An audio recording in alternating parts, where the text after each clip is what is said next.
it's not just everything that you have to do because people gathered in a small meeting and they kept you in the center and they were telling you this is how we've been doing it here, this is how you do it. And also, just to say this is also something about people in the diaspora. Like I said in the beginning, people are here with their different experiences. That's the advice they're going to tell you. They said, this is how we did it. Man, there's no way you're not doing like that. When I was doing my research, I found out that the women, we seem to be complaining about this inequality, but we seem to be promoting it. We promote it by the way we treat our fellow women. Even in an environment where we have 300 or 400 women and 200 men, a man will still emerge the leader of that organization.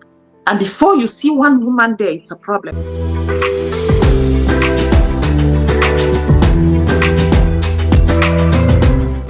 Hi everyone, my name is Mike, co-founder of Settling and the guy behind Immigrant Hub Germany. And today I have the pleasure to have with me again, Emmanuela. And today we're going to be talking about her story, just really focused on her experience in Germany, how she came to Germany, and the relationship with the Diaspora community and all that. Emmanuela, would you like to introduce yourself shortly and before we get into the main gists of the day? Sure, Martha, thank you. So my name is Emmanuela, as seen on the screen, very clear. So first I'm a Cameroonian living in Germany, studied in Germany, and now working in Germany. Right. So I've been in Germany for the past 11 years and still counting. So today I'm equally excited to talk about this topic because it's going to be an interesting topic that will help many people, especially people who are planning to come to Germany in particular. I mean, it could be diaspora in general, but Germany in particular. Emmanuela, you've lived in Germany for over 11 years now, still counting. What would you say is the most significant thing that you learned, experienced, or that you feel genuinely passionate about? Good question. So my experience in Germany has taught me a lot. Or living in Germany has really taught me a lot. Changes in mindset, changes in conception, changes in the way you see things. And this reminds me, recently I made a post. It was really a very short post. And I said, there are so many things that people back home judge that their mindset will only change when they leave their fixed location. Because it's very okay, when you're in a certain your normal position, your comfort zone back home, there's so many things you see it in a way and you can easily judge. You can easily ask questions. But coming to Germany taught me a lot about seeing things in another perspective, embracing some things, even if there are things I will not get to do, embracing some things and finding it no problem to do them, because I always thought they were wrong because I was not in that milieu to see it like that. Getting to meet people from different cultures. At home, we might not have this opportunity where you get to meet people from different cultures and you get to learn. You get to learn how they do their own things. You get to accept them. And you get to, it also helps you to be less judgmental. This is the core message I'm trying to give. And also telling myself that if I am to go back home and come back to Germany, I will make sure I learn the language really well before I get to Germany. Secondly, I will ensure that when I get to Germany, I won't find myself, just clinging to English, just sticking to English. Because the English is already there. What you need is another language, especially in a country like Germany that holds on to the language like we are not letting go anytime soon. You don't have to. You don't have to because it is their language. The same like English. English is someone's language that we are adopting. Lucky for English, English is used worldwide. But it's just another person's language like the German, so they don't have to let go of their language. So if you have to find yourself in their setting, their community, I would tell my younger self to put more effort, not to assume that this language will come. And I'm saying this and I want to say this especially to my fellow Cameroonians. As Cameroonians, there's a way French naturally comes to us. Even if you don't find yourself living in the French zone, there's a way French naturally comes into your system. You find yourself understanding it, you find yourself even speaking it, even before you get to find yourself living in the French zone. But with German, forget about it. 11 years ago when I came here, I used to be like, don't worry, the language will come. I'll live in the country, it's going to come. You don't need to worry so much. So I didn't bother to put in this I'll call it forced effort, this pushy effort, because I knew there's no way you live in a country for, let's say, at least 3 years, and the language doesn't just flow like my French was just naturally flowing, But that is not the situation with German, Maybe unfortunately. maybe it's still coming. You just need to wait a bit longer for the flow to come. Sorry? What are you saying? From 3 years to five, and then seven, 10, and then it's gonna come at 15. No, I totally agree with you. I think that's something that we don't pay attention to a lot. Also, it becomes even more important because you come to the country as an adult, so you're pretty much formed. So the language part of your brain is very solid. So it's not as easy as it would be if you were still much younger. So for those of Yeah. us who come for our bachelor's or master's studies or even further, you come mostly as adults, and then you're already like well formed. So there's need for that conscious and consistent efforts to want to Mm. learn the language, speak, and all that. But you were aware about the language before you came to Germany, and so why did you still come when you know that the language was German? I mean, you could have gone to the US, Canada, Australia, the UK, where they speak English, or maybe France, where they speak French. So why Germany? Why not another location? Okay, talking about Germany. Germany wasn't my first choice, in all honesty. I want to go to Germany, like just see that you want to go to Germany. It wasn't my first choice. At that moment, I just needed to travel and study. And Okay. Germany was not the only country where my brother, because it was my brother who was doing the admissions. So Germany was not the only country where he was dropping applications. But I got my admission first in Germany. And so I had to go with what was available at that time. Even when I had the visa, the excitement. And I think, like I mentioned last time, I don't even think the excitement was about the fact that I have this in Germany.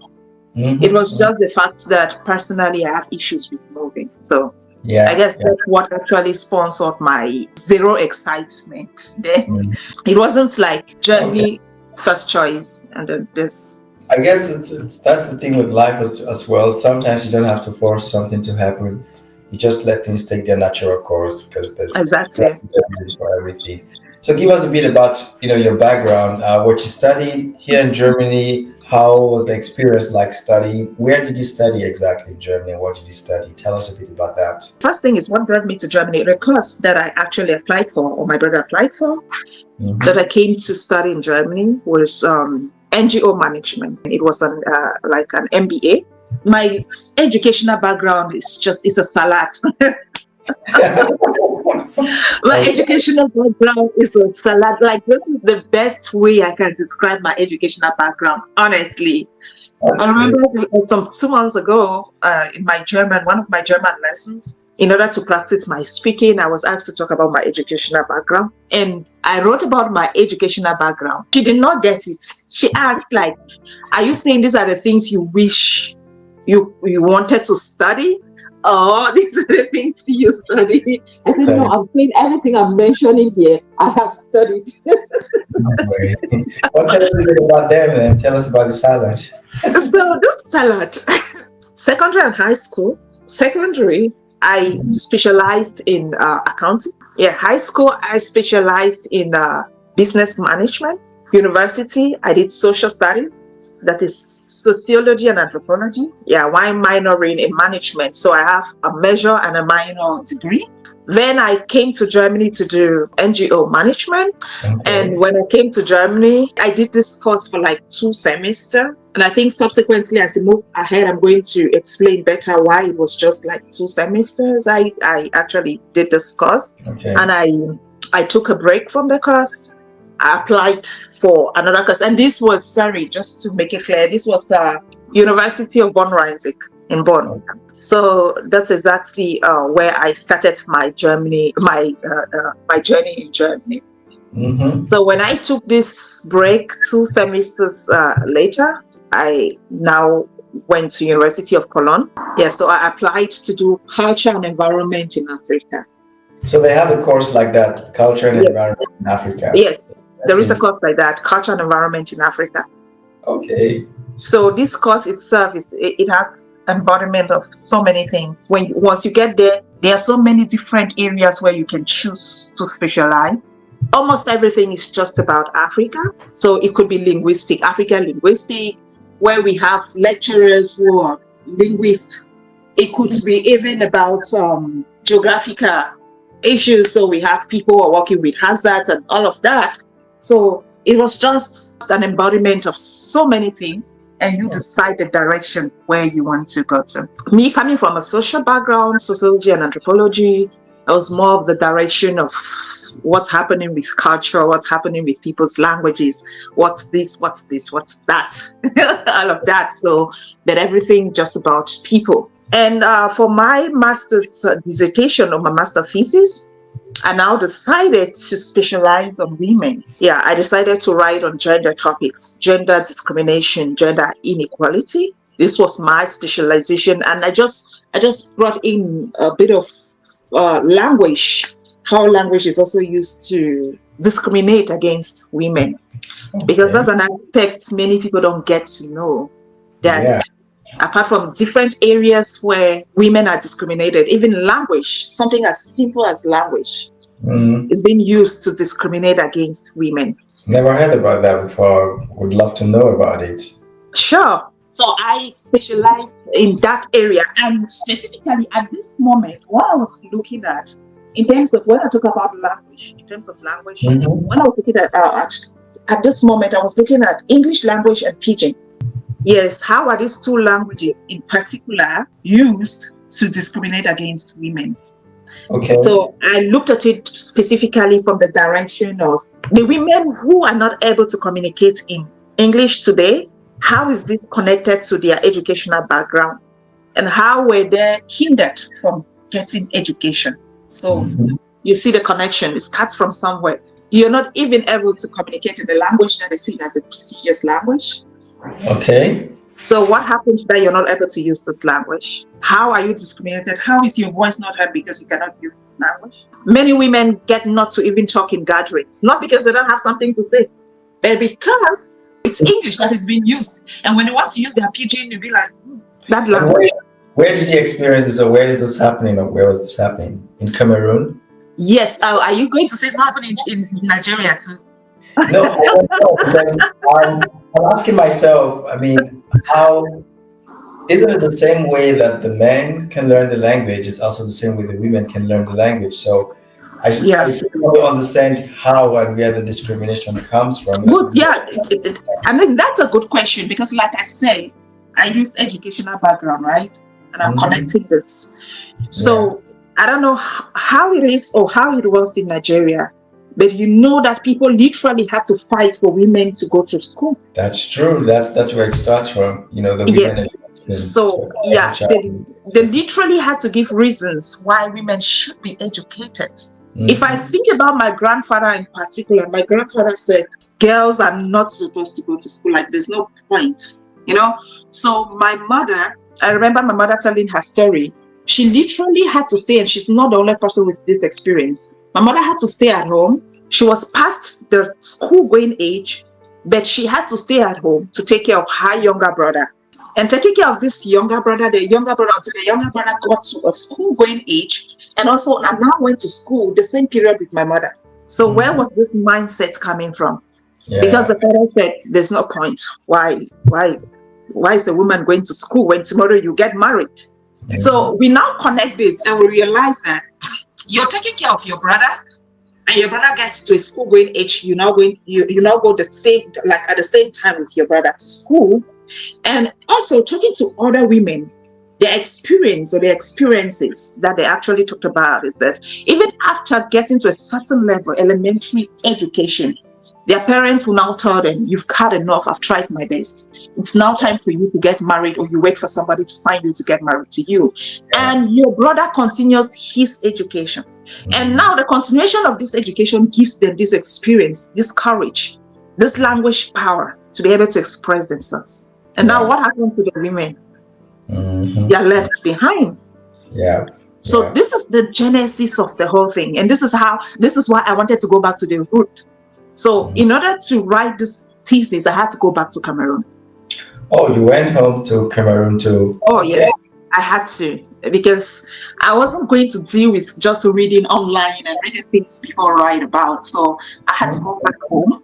I conducted interviews with women, old women, and I also went to schools. I visited so many secondary schools, Wow. primary schools, university students, trying to get their experiences about the use of language, trying to talk to young girls about their experiences in school, even at this moment when we are permitted to study. What are your experiences? What are your experiences? What are your setbacks? Now, I think you've had an idea how Of language course, I shapes see the you. connection now. Yeah, and I think that's Yes, the root cause of many other discriminations as well. Yeah. yes. You see? So now that's English. Let's now come back to Pidgin. Pidgin is a language that is commonly used in Cameroon, commonly used in Nigeria. But if you Yeah. compare both communities, Pidgin is even more accepted in Nigeria than it will be accepted in Cameroon. As Oh of yeah. now, what you Nigerians speak, I Mm-hmm. can comfortably communicate with you in Pidgin, your Nigerian Pidgin. I actually conducted an experiment with this. Okay. When I went for a conference, I was invited to a conference, and I was Mm-hmm. having a conversation with someone, and he was talking about the difference between Nigerian Pidgin and Cameroon Pidgin. I said, the best way I'm going to do this, I'm going to use an example. Let me speak Nigerian Pidgin and speak Cameroon Pidgin. You tell me what you've understood. He Mm-hmm. understood Nigerian Pidgin, but you see Cameroon Pidgin. That's the core, that's the raw, they call Pidgin. Like even if I decide to speak Cameroon Pidgin, you will not understand me. Yeah, yeah, of course, that's true. Yeah, That's true. that's the Pidgin. The word Pidgin. Pidgin is not supposed to be English. And this is also something I have a problem with my Nigerian brothers and sisters when they keep saying broken English. Pidgin is broken English. No, Okay. Pidgin is not broken English. Pidgin is a language, a whole language on its own. And when we keep attaching Pidgin to English, you Mm. see this issue of colonialism, like this colonial power, right? You Mm. always want to attach to a language that is not yours. Pidgin Mm. is an embodied full language on its own. It is Mm. not suppressed, even if it has English words. It is not meant to sound like English. Okay. It is meant to be a language. No, because it's something that I've not really thought about this way. And I mean, I like most people, I would also think that Pidgin English is like broken English. But now I'm Mhm. understanding that it's not supposed to be that way. So does it mean that how would you describe Pidgin as a language? Is it that every country is supposed to have theirs? Because I think in most African countries, almost yeah, black nations, they kind Mhm. of have one form of Pidgin or the other. It's very Mhm. common in Nigeria, Cameroon, Sierra Leone, Liberia. Ghana. Is it the same with other races like Arab world and so on? Do they have the same concept, or is it just specific to Africans? Okay, let me use this opportunity to say something specific to, let me see, say mostly African countries first to answer your question. Mhm. So, I mean, this is a whole topic on its own. Like, I know, but there was a time, yeah, I actually lectured at the university as a lecturer in youth language. So, many pigeons, I don't know if there's a plural to it anyway, many of them start as a youth language. okay. Yes, they start as a youth language because they're now established to be called Pidgin. There's a qualification for that language to be called Pidgin, and then it can even move from Pidgin to Creole. Aha, so there's a So correlation. yes, so it's a step, and how accepted it is. This Mm. language is actually. So you see, Mm. it starts with youth languages, the way we mix languages, Mhm. using Igbo, putting a bit of Yoruba, putting a bit of this, putting a bit of English, putting a bit of French, Portuguese, and all of that. That's how it starts. And even as we speak now, most of the time, youth language is still different from Pidgin. Because Okay. youth language, the intention of youth language is that they don't want to be understood by the authority. If you notice, even back in schools, we used Mm. to create some languages that our aim is that the discipline master will not understand what we are saying. Yep. Yep. Yeah. Mm-hmm. So they always have issues with those kind of languages. You see, Mm. youth languages, they also speak languages that the police will not understand them, especially criminals. Some of these youth languages, they even start with criminals. Mm-hmm. So Yep. they want to use a language that the police will not know or not identify them when they use this language and speak. There are many of these languages, I think, even in Nigeria that they. But now, when Yeah. we look at Pidgin, Pidgin is a mixture of so many languages to make one language. Mm-hmm. So it starts gradually and then it becomes established. Mm-hmm. Mm-hmm. And that's exactly why I keep saying Pidgin is a language on its own.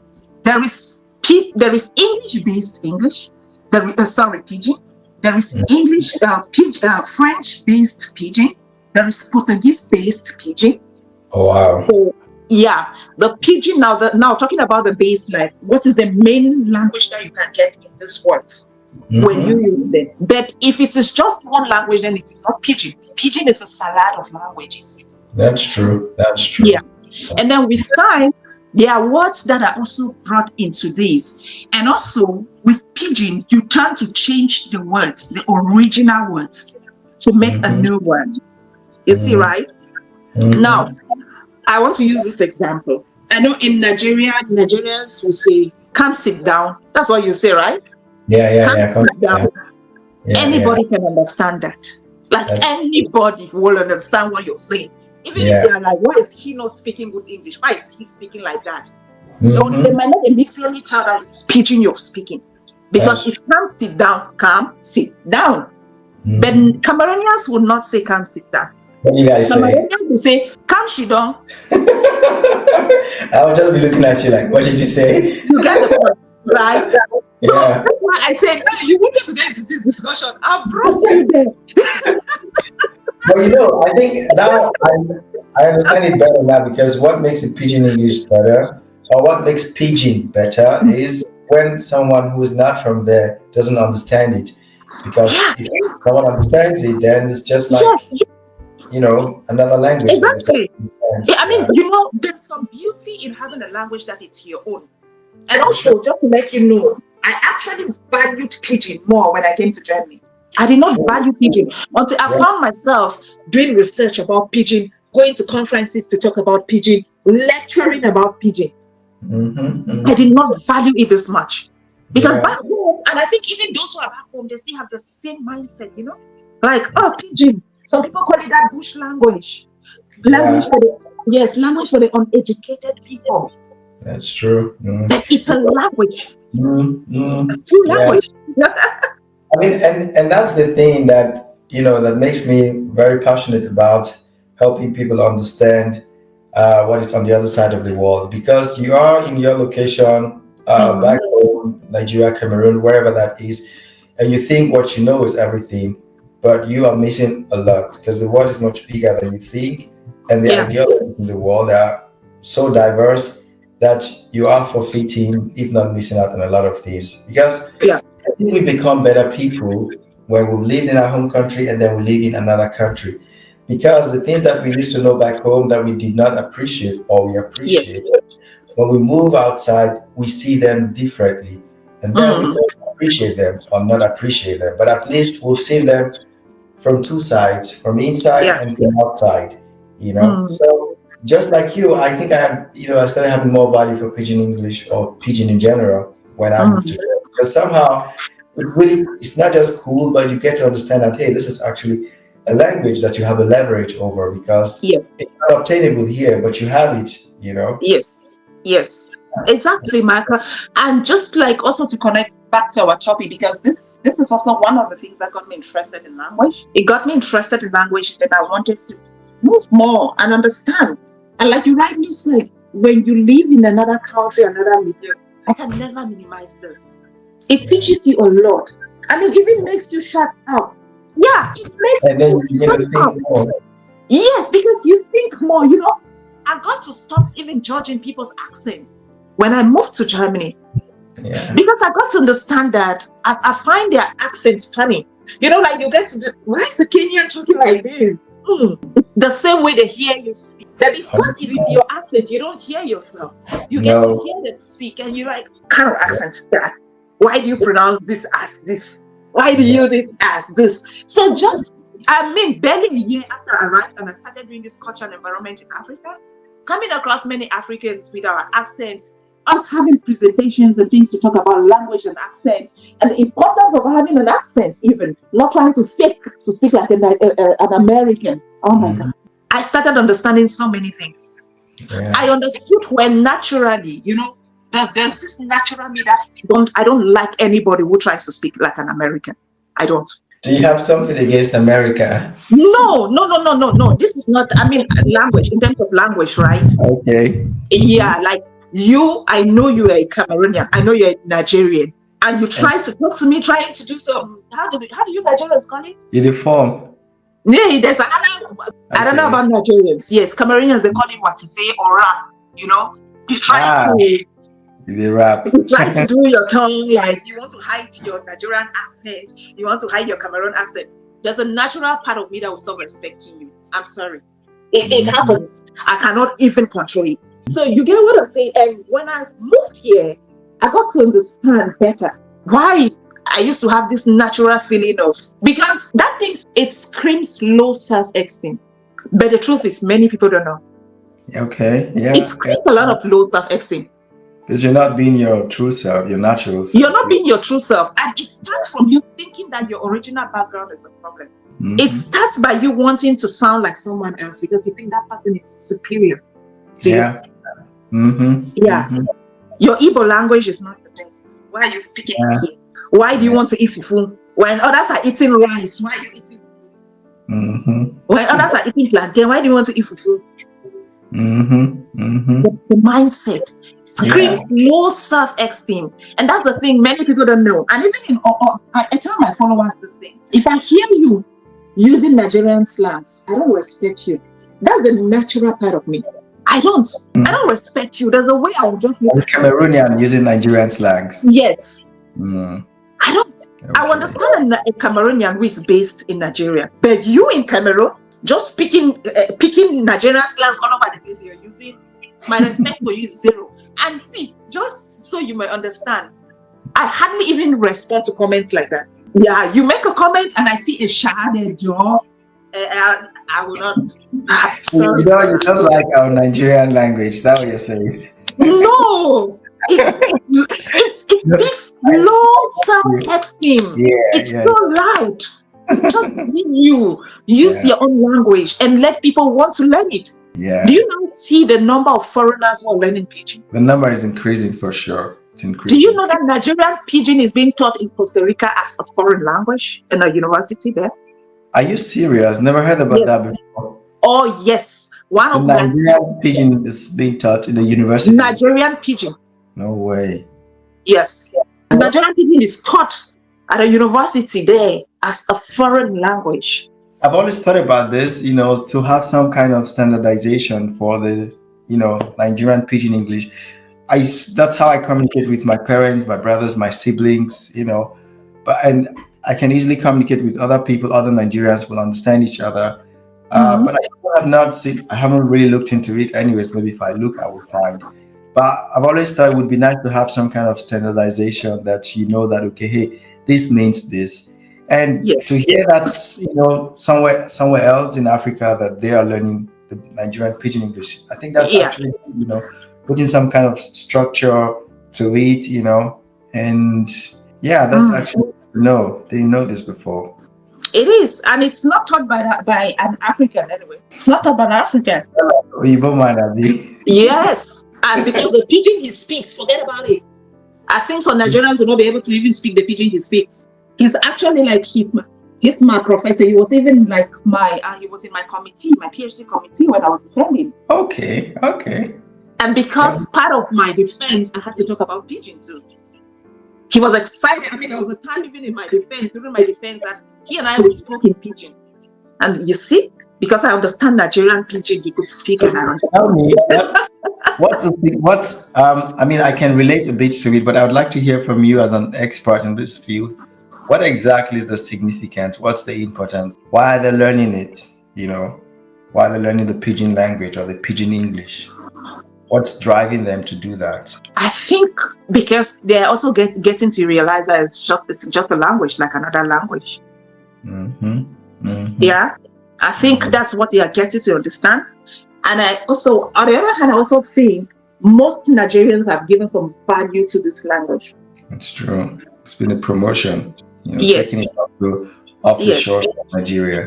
Most Nigerians have given some value to this language, making it Mm-hmm. in a way that people want to learn it. True. Look at the way it's been used in your music, Mm-hmm. Mm-hmm. in movies, Mm-hmm. comedies. So you've sold this language to the foreigners to see how Mm-hmm. important it is. And that's exactly why when I now meet in Nigeria is like, are you talking about broken English? Or pidgin English? I have an issue with it. You cannot be selling a language like this prestigious, and you're still trying to hang on another person's language. That's true. I mean, I think a lot of us needs to be aware about it. And again, it's like when you have something you don't know the value, You it's don't. other people that begin to find, Yeah. see the value for you, which is Yeah. quite common in Africa. It's like in many parts of Nigeria, names of many rivers, bridges, seas, and all, they had to be named by the foreigners. Yes. But we've lived and known these things for centuries, but no one bothered to do anything. Or maybe Exactly. they did and nothing happened. But it's always Nothing. this not really valuing what you have and just feeling like it's not superior. Mm-hmm. And anything foreign is better than what you have, which is for sure a narrative that has to start to change. Bringing me again to the point of what we are doing, that people get to really see, just understand the other side of the world and know that, hey, it's not all about what you know, where you currently are, but Yeah. it needs to tap into an opportunity to help you, yeah, live Mm. abroad, you know, see what people appreciate about where you come from. And I genuinely feel that, of course, for those who pay attention, when you move abroad, regardless of where that location is, you just become a better version of yourself. Because Exactly. nothing, you're learning a new culture, but you're also learning more about your culture externally. I think I became more aware about the Nigerian ecosystem, Nigerian politics, and a lot Mm. of things about Nigeria when I left the country. Because back then, it was just normal to me. I did not see the need to learn about anything. I Mm. was only just within my space, the things that I was genuinely interested in. But then Yeah. there were a lot of things that I needed to know about, but somehow they did not come naturally. But Yes. moving abroad, you begin to see these things by default. And Yeah. then you're forced to learn about where you actually come from. So Mm. I think, yeah, for people who have the opportunity, and I do believe there are a lot of opportunities, which is also why we're having this conversation, Mm. that they take that chance to move abroad. But what's even more relevant is the fact that when you move abroad, it doesn't end there, it's only the beginning. And now it brings me to the point of those people who are already living abroad, living in Germany, for example, or other parts of Europe. The question now comes, what exactly are you doing? Because you could actually be living abroad in Germany or other parts of Europe, but you're just here in just physically, but your mind, your spirit, and everything is where you came from, which, in my opinion, I feel like you're missing out a lot because Yes. you're forgetting the life right now in front of you, which is supposed to make you a better version of yourself, and you're still dwelling in that one location. And that takes me to your initial, where you started from. That if you had your way to come back to Germany, you would start by learning the language and Mm. also reduce conversation in English language and all that. In other words, getting integrated, getting into the system. And you think about it, it does make sense. Because Yeah. right now, like I said, the same people or the same person who is teaching this pidgin in a different country is Mm. not even a native of that pidgin English, someone else Exactly. completely. So, and this is how the world flows. People getting interested about the location where they are and actually doing something. And I feel like this is the core thing which I genuinely want people who are living in Germany and other parts of Europe to know, guys, you have to wake up. You Yes. really have to wake up because it's so easy to just come here and settle for less because you get the basics thing. For some people, they manage to get into the secure social system and they don't have to do anything else. But the sad thing is, I don't even know how to describe it, because Yeah. you have so much value, so much potential. There's a lot that you can offer, and A you lot. just nothing, and there could not be anything worse than that. And Mm. not to mention, by doing so, you also block the way for other people who may want to excel because it's like, think about it as a road, and there are a lot of people just moving on that path. If you stop, you just keep the line because then you block many other people behind you. Whether you know it or not, Mm. you are blocking some other people. Why? Mm. Because there are people who are directly or indirectly looking up to you, counting on you. Maybe you know this, maybe you don't know this, but somehow Mm. everybody's life is connected to another life. Everybody's Yes. life is connected to another life. So I think those of us living in Germany or those of us living abroad, we really have to wake up. Mm, And I genuinely believe that we have a responsibility to the people where we are, but also back where we come from, because we have some kind of opportunity in front of us, and we have to make do. We have to do something out of that for ourselves primarily, but also for other people that are looking up to us directly or indirectly. You yeah, know. exactly. I mean, I agree with you. And like, we need to do better. And the person you meet here really matters a lot. Yeah. Totally. Determines your stay.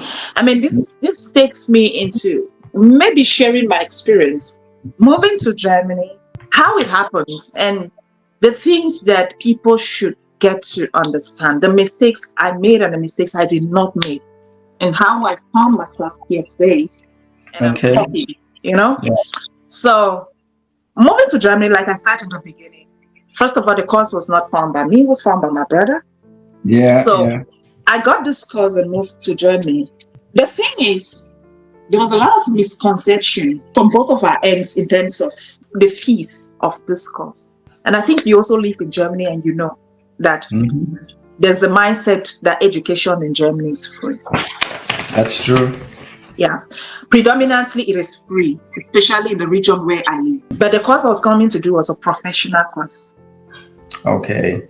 Yeah, so this course was a professional course. He checked out. And this course was not just about paying fee, but the fee was outrageous. No way. Yes, Mhm. it was outrageous, such that some Germans did not believe me when I even told them how much I pay as fee. So, looking at this course, when I now arrived here, it was a different picture all through. For a semester, it was 3,500 euros. Per semester. No Yes, way. for a semester. It's about That 7K course in a year. was like 3,500 euros. An amount that for your even for your entire 3 or 4 years of studies in Germany, you might end up not using that amount, including your rent. Of course. Yeah, On a yeah, normal day. So yeah. this is per semester. And how long is a semester? Just 6 months. 6 months. Yeah. Mm-hmm. 3,500. So me arriving here, not being informed about this, not knowing this because the procedures were done by somebody else, not even knowing the expectations, not knowing what was happening. I landed here, and I want to say this: the person who picks you up at the airport can determine your future in this country. If The you give person them the who picks power. you up at the airport can determine whether you will go back the very next day or you will stay, or when Mm-hmm. you stay, what will you become? Just so you may know, open up your mind, read more, ask questions, talk to people, Yeah. especially when you feel like this advice that is coming from this person is not aligning with what you would have thought. Now, why am I saying this even before I continue? This is about information. Yeah. Get informed before you move to Germany. You might not be as lucky as I was. And when you get informed, when you finally get here, you see things are messy up. Don't stay quiet. Speak up. Speak up to people you think can help you because you don't even know. Things will happen. Just be open. Tell people about you when you're stressed. Meet Yeah. the right people because Mm-hmm. you also meet people who will be giving you funny advice like go and get married. It's not that kind of Well, let's marriage. gather money and send it back home to just So let's resolve get that. that money and send you back home or go and seek asylum. So you meet all of these people. But the thing is also, what is your focus? Because this marriage thing was also coming from people, right? I could also say, okay, somebody is suggesting, don't you want to look for a German and get married to a German so that you could forget about this stress? So at that moment, there's something I told myself. The beginning passed, the rest of it will go through. I just don't want to put myself in a very desperate situation. I am a part of me and then I get to gain. And one thing I promised myself is that I'm going to have my permanent stay and however I want to stay in Germany through my hard work. That's That's what how. I promised myself. And this is not me minimizing any other means another person uses. So far as your means has not got anything to deter or to destroy another person's own life or something like that, however you choose, if it works for you, that's okay. But it was me promising myself that I am educated. And I'm not going to come here and have my stay here as somebody who is not educated or as somebody who cannot use the brain. So it is my brain that will make me live in Germany. And not Yeah. me having a child for somebody because the person has got German papers. Not me 100%. signing any kind of marriage because I want to also become a German. Yeah. And not me seeking asylum, because this is going to throw all my years of studies and education into a pit, and then there'll be no use. And as I'm saying this today, till date, I'm sorry to say this, but this is also one of the reasons why maybe to get married to a German, or maybe to have a child with a white. Do you know that these are some reasons why I'm taking myself back? Guess what? In my mind, I feel like when you have this mixed kids immediately, the mindset. I don't know if you're in an African milieu, you know the mindset when it comes with mixed kids. Yeah, yeah. Of Yeah. course. So you just feel like, Emmanuela, so after all this, your education with your mixed child, people will look at that your child like it is your child that is making you stay in Germany. Yeah, whether they know the story behind it or not, that's the conclusion already. Yeah. That's the conclusion. Yeah. Nobody will see you that you got married for love. Nobody will see that you had your child for love. No, no. Your child will be named. They even named some of these. It's bad to talk about it, For them honestly. papers. Papers, can you imagine? Yeah, So it's I will go through this process for these years, and then they'll come and call my child a paper. This is also some kind of mindset, It's yeah. deterring me, let me say. It's kind of keeping me behind, like, come on, boy, I'm not going to do this. But what I promised myself, I'm lucky that I took it through, because I told myself, I can remember even somebody telling me, now that you're almost completing your master's studies, how do you plan to stay here? How do you plan to stay here? I'm going to get a job. I could start a business. I Yes, could go back home if I want to. What are you asking exactly? yes. It is always like, what's your next plan? And so since as you're meeting people who care, you're also meeting very nosy people. That's true. Of course, they just Yeah, want to they know. want to know everything. They want to give you unsolicited advice. Because solicited advice is good because it comes across good and it helps. But if your unsolicited advice has to do with me going to have a child because I want to have a stake here, sis, I don't want. I really don't want. Thank you for your advice, but I don't want. So I had my plans already and nobody knew about it. I was already working on, when my PhD is ending, my master's, I already have a place for PhD. And how is this possible? As many might know, it's not as easy as we think to get a PhD position. But I had worked it even before completing my master's studies. I was sure about a PhD position. I was sure about a job after everything. And because I spoke up and to the right persons. Yeah. I did. So after I did my master's, I did the research about women, went to Cameroon doing this interview, talking to people, getting these experiences, and then writing my master thesis. My supervisor, she looked at it and she was interested. She was like, wow, this looks good. She was happy about the results. She was happy about the presentation, like how I got to present this, and also getting invitation from this ESK, these organizations to also come and talk about students who are still behind me. Come and talk to them, sorry.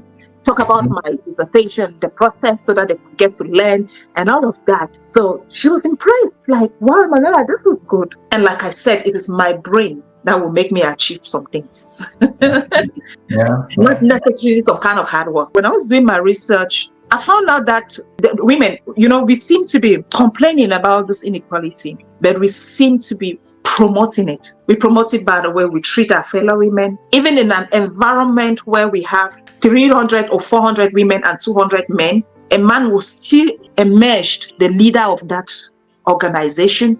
And before you see one woman there, it's a problem. And then I'm asking, you people are complaining about not having the opportunity to lead.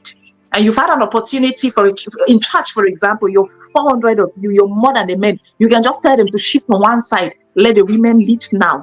But they are not shifting. You're still preferring the men. What's happening?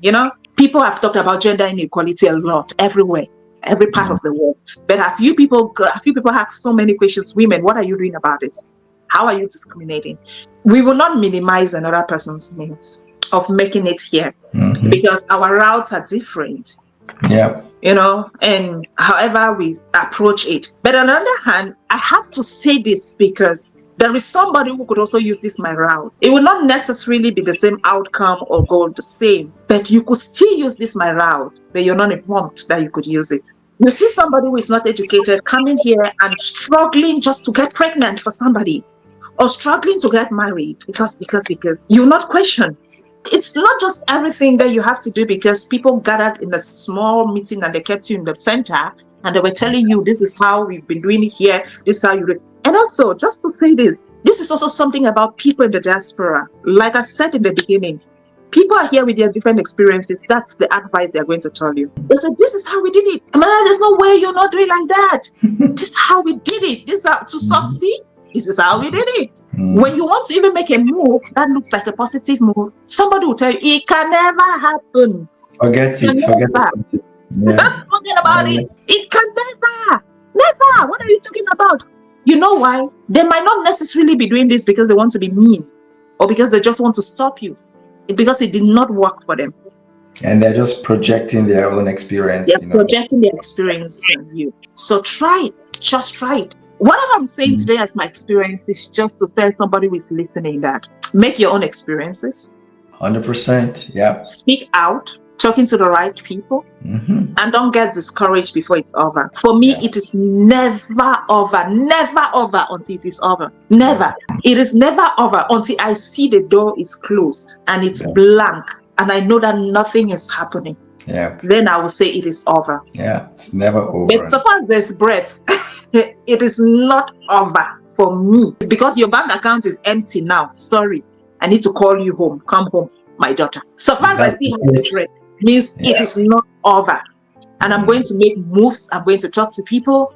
And that's how I get to cope in Germany. It's the truth. Yes. I think people should really use their head, and trust themselves, believe in yourself. Because the things you will get in life, they're out there waiting for you. Yeah. And it may be easy, may not be easy, but just trust yourself. It has to come from inside. And have the filter to be able to just, take the good stuff and then the other stuff, just let them go. People say this thing always, believe in yourself, but you have to really believe in yourself, not just in the words, but, so much so that, yes, every other person thinks it will not work out, that you're doing the wrong thing, that it won't work out. But you know deep down you that there's a part of you that believes that, yes, it's going to work out. That's the voice you should listen to, and not those other, voices, whether it's, goodwill, bad will, it doesn't matter. But as long as it does not align with your vision, your imagination, your thoughts, what you want for yourself, then you really have to listen to yourself and not those voices. So guys, that was Emmanuela today with us here. And I'm so grateful for our time. As you can imagine, we can go on and on this conversation. It's not going to stop. This is the second video with her. Feel free to watch the first video we did with her. And I am very sure you will see Emmanuela again on this channel. Definitely, because she has a lot to offer. Thank you very much. Thank you, Tumaka. Thank you for having me. So guys, bye for now, and we will see you around.